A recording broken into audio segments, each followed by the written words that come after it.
A day in my life as a mom of a 5 months old baby in Canada. This is Mommy Joey, Baby Julia, and Fur Baby Zeus vlogs. Pinagatas ko na si Julia dahil inumaga na kami ng bangon. Distracted siya sa panonood kaya ang tagal maubos ng gatas. Iniwan ko na nga lang siya para makakilos na ako. Kinuha ko na lang ang baby monitor para ma-check ko siya kahit nasa kusina ako. Pwedeng makita si baby sa monitor at pwede din sa cellphone basta may wifi. Biglang naalala ko si Zeus. Tumigil muna ako maghugas para ihanda ang food niya. Hinahaluan ng supplement na yan ang pagkain niya para hindi niya kainin yung poop niya. Mukhang nagutom talaga siya. Kinain nga agad niya yung food niya. Nilakasan ko din pala ang air purifier pagkatapos ay tinuloy ko na ang paghugas ng mga bote ni baby. Ngayon ay na-appreciate ko na talaga ng sobra-sobra ang ating mga mommies. Grabe ang hirap maging ina. Your life will never be the same again talaga. Hahaba ang iyong pasensya at iikli ang iyong tulog. Hindi na pala nanonood ng TV ang bulilit, kaya pinatay ko na at binigyan ko na lang siya ng laruan at balik na naman sa paghuhugas. Kapag nagba-battlefield ay medyo madami ang hugasin. Aalalahanin mo din kung may bote pa bang magagamit si baby. Kailangan may lamang tubig ang warmer para pag kinailangan ay may magagamit ka. Naranasan ko yung nagiiyak na ang baby ko habang ako ay nanginginig sa kakamadali na matapos magtimpla ng gatas niya. Tapos matatapon pa ang formula.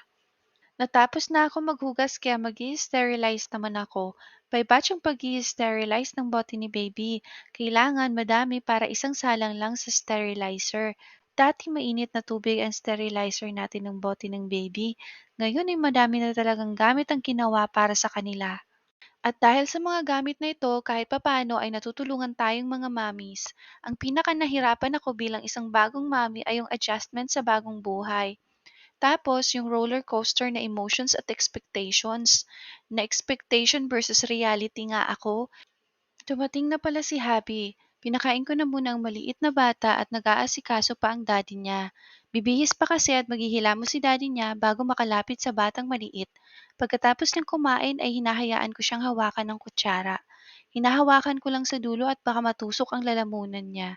Nang matapos na kami ay pinunasan ko na siya at pinalitan ng diaper.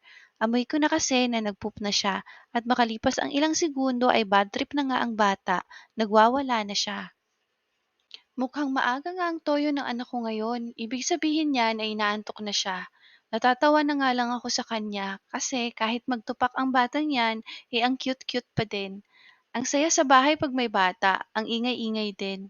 Naririnig na ng daddy niya ang iyak niya kaya inamo-amo na siya. Ginagaya ng cactus na yan ang iyak ni baby kaya mas lalong maingay. Inoff na nga lang ng daddy niya ang laruan para mabawasan ng ingay.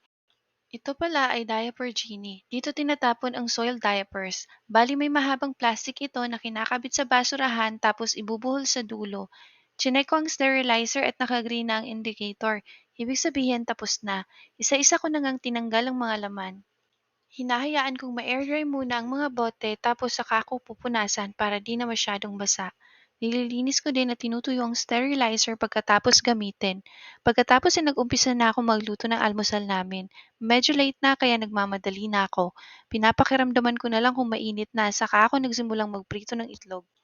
Gagawa nga ako ng burger. May bigay kasing ground beef ang father-in-law ko tapos may bigay ding elk meat ang kapitbahay ko kaya minekos-mekos ko na. Masarap pala ang elk meat, lean at may hawig sa beef pero hindi maamoy. Grabe, kanina pa ako kilos ng kilos. O at nasa bahay lang ang mga nanay pero walang pahinga. Hindi ko ma-imagine ang sarili ko na titira ako sa ibang bansa. Hindi ko rin pinangarap dahil mas gusto ko malapit lang sa magulang ko. Dati, iniisip ko 'pag nagkaanak ako, kukuha ako ng katulong. Pero dito, sobrang yaman lang ang makakakuha ng katulong. Kung doktor, engineer, manager, or kung ano man ang mataas na posisyon mo sa Pilipinas, ay hindi obra dito yan. Magsisimula ka sa baba. Kailangan may Canadian working experience ka para makonsider ka for higher positions at kailangan mo ulit mag-aral. Kung ayaw mo naman, ay pwede mo i-challenge at mag-exam ka. Lunok pride dito sa una. May mga nag-give up sa Canada at umuuwi na lang sa Pinas dahil sa culture shock. Ikaw kasi ang kikilos ng lahat para sa sarili mo. Mahihirapan ka kung hindi ka sanay kumilos at sanay ka ng may katulong sa bahay. Minsan din ay magsi-self-pity ka tapos sabayan mo pa ng lungkot dahil mamimiss mo ang pamilya mo at kaibigan sa Pilipinas. Hindi biro ang mga ibang bansa.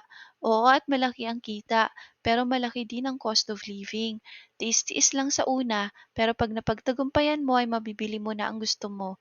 Pero may iba naman na talagang hindi siguro para sa kanila ang Canada at for personal reasons ay kinailangan talagang mag-give up sa Canada at umuwi sa Pinas. Nung matapos ako magluto ay nakipaglaro na ako sa cute na batang ito. Ang sarap-sarap ngang pisil-pisilin. Tapos na pala ako kumain dyan at si Habi naman ang kumakain. Sabi ko ay siya muna ang magbantay kay Julia pagkatapos niyang kumain dahil maglilinis ako ng banyo.